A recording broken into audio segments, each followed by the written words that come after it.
गुजरात में इस साल के अंत में होने वाले विधानसभा चुनाव को लेकर सभी सियासी दलों ने तैयारियां शुरू कर दी है। बीजेपी का हमेशा की तरह चुनावी मोड ऑन है, तो वहीं आम आदमी पार्टी भी गुजरात विधानसभा में अच्छा प्रदर्शन करने का दावा कर रही है।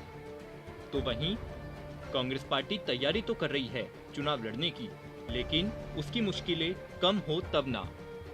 जी हाँ, विधानसभा चुनाव जैसे जैसे नजदीक आ रहे हैं, वैसे वैसे ही गुजरात में कांग्रेस की मुश्किलें बढ़ती जा रही है। गुजरात कांग्रेस के कार्यकारी अध्यक्ष हार्दिक पटेल ने कांग्रेस आलाकमान के खिलाफ मोर्चा खोल दिया है। हार्दिक पटेल का कहना है कि कांग्रेस के दिग्गज नेता ही ये चाहते हैं कि मैं पार्टी छोड़ दूं। हार्दिक पटेल के इस बयान के साथ ही सियासी गलियारों में ये चर्चा है कि हार्दिक आने वाले दिनों में आम आदमी पार्टी का दामन थाम लेंगे। आखिर क्या है पूरा मामला, जानने के लिए देखिए इस खास रिपोर्ट को। ये है टॉक्स न्यूज नेटवर्क और आप देख रहे हैं पॉलिटॉक्स, राजनीति का कच्चा चिट्ठा। प्रेजेंटेड बाय पतंजलि रिसर्च एवं एविडेंस बेस्ड आयुर्वेदिक औषधियाँ। आपको बता दें, साल के अंत में होने वाले गुजरात विधानसभा चुनाव से पहले कांग्रेस मजबूत होने की बजाय बिखरने की राह पर बढ़ती दिख रही है। बुधवार के बाद गुरुवार को भी हार्दिक पटेल ने बड़ा बयान देते हुए कहा कि कांग्रेस के ही नेता चाहते हैं कि मैं पार्टी छोड़ दूं। इससे पहले बुधवार को पटेल ने कहा था कि गुजरात कांग्रेस में कार्यकारी अध्यक्ष का पद मतलब शादी के बाद दूल्हे की नसबंदी करवाने के बराबर होता है। पार्टी में बड़े नेताओं की गुटबंदी के कारण हमें भी बराबर अपमानित किया जाता है। गुरुवार को हार्दिक पटेल ने खुलकर बात करते हुए कहा कि पार्टी का प्रदेश नेतृत्व उन्हें परेशान कर रहा है और राज्य के कांग्रेस नेता खुद यह चाहते हैं कि मैं पार्टी छोड़ दूं। उनकी ओर से कांग्रेस के पूर्व अध्यक्ष राहुल गांधी को अपनी इस स्थिति के बारे में कई बार अवगत कराया गया, लेकिन दुख की बात है कि उनकी तरफ से भी अब तक कोई निर्णय नहीं लिया गया। प्रदेश कांग्रेस के दिग्गज नेताओं पर निशाना साधते हुए हार्दिक ने कहा कि पिछले 3 दशक से गुजरात में कांग्रेस की सरकार नहीं बनी, तो इसके लिए गुटबाजी और स्थानीय कांग्रेस नेताओं का दूसरे दलों के साथ गुप्त गठबंधन जिम्मेदार है।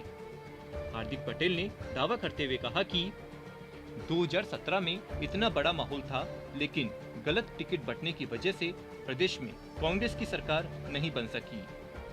तत्कालीन सरकार के खिलाफ हमने एक बड़ा आंदोलन खड़ा करके कांग्रेस को फायदा दिलाया था। तब हमें यह लगा था कि हमारी ताकत और कांग्रेस की ताकत मिलेगी तो हम प्रदेश को एक नई स्थिति में लाकर खड़ा करेंगे, लेकिन कांग्रेस के नेताओं ने ही हमारी ताकत को कमजोर किया।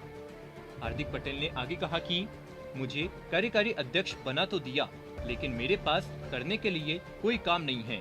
मुझे किसी अहम बैठक में नहीं बुलाया जाता, किसी निर्णय में भागीदारी नहीं बनाया जाता। सवाल यह है कि कांग्रेस में कार्यकारी अध्यक्ष क्या होता है? कुछ तो जिम्मेदारी दी जानी चाहिए, लेकिन 3 साल हो गए, कोई काम नहीं दिया गया। कांग्रेस आलाकमान से अपील करते हुए पटेल ने कहा कि मेरी यह नाराजगी कहीं जाने के लिए नहीं है। मैं ये कहना चाहता हूँ कि आलाकमान पार्टी के लिए कुछ तो अच्छा करो। पार्टी की स्थिति पहले से ही बहुत खराब है। जो मजबूती से लड़ने वाले लोग हैं, उन्हें मौका तो दो। जो कुछ नहीं करना चाहते हैं, उन्हीं लोगों पर सब कुछ टिका हुआ है। लगभग 30 साल से कांग्रेस की सरकार नहीं बनी, तो इन लोगों की गलती तो मानो।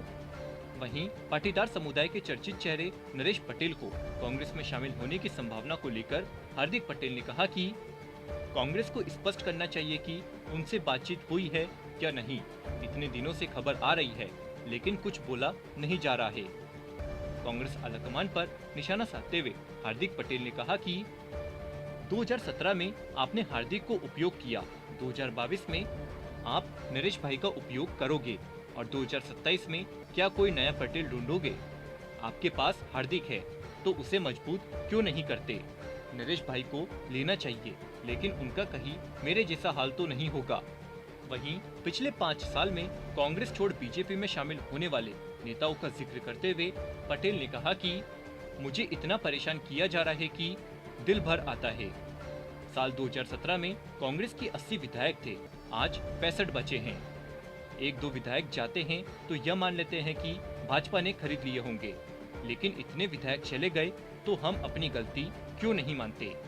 वहीं अल्पेश ठाकोर का जिक्र करते हुए हार्दिक पटेल ने कहा कि अल्पेश ठाकुर चला गया तो हमने यह क्यों कहा कि वह स्वार्थी था? सच्चाई यह है कि उसे परेशान किया गया था, इसलिए चला गया। ऐसे में सियासी गलियारों में ये चर्चा है कि पाटीदार समुदाय के चर्चित चेहरे नरेश पटेल को कांग्रेस पार्टी में शामिल करवाने की मांग को लेकर हार्दिक पटेल अब मुखर हुए हैं। वे चाहते हैं पार्टी उन्हें काम करने की आजादी दे, साथ ही नरेश पटेल को पार्टी में शामिल करना है या नहीं, इसे लेकर आलाकमान अपना रुख साफ करे।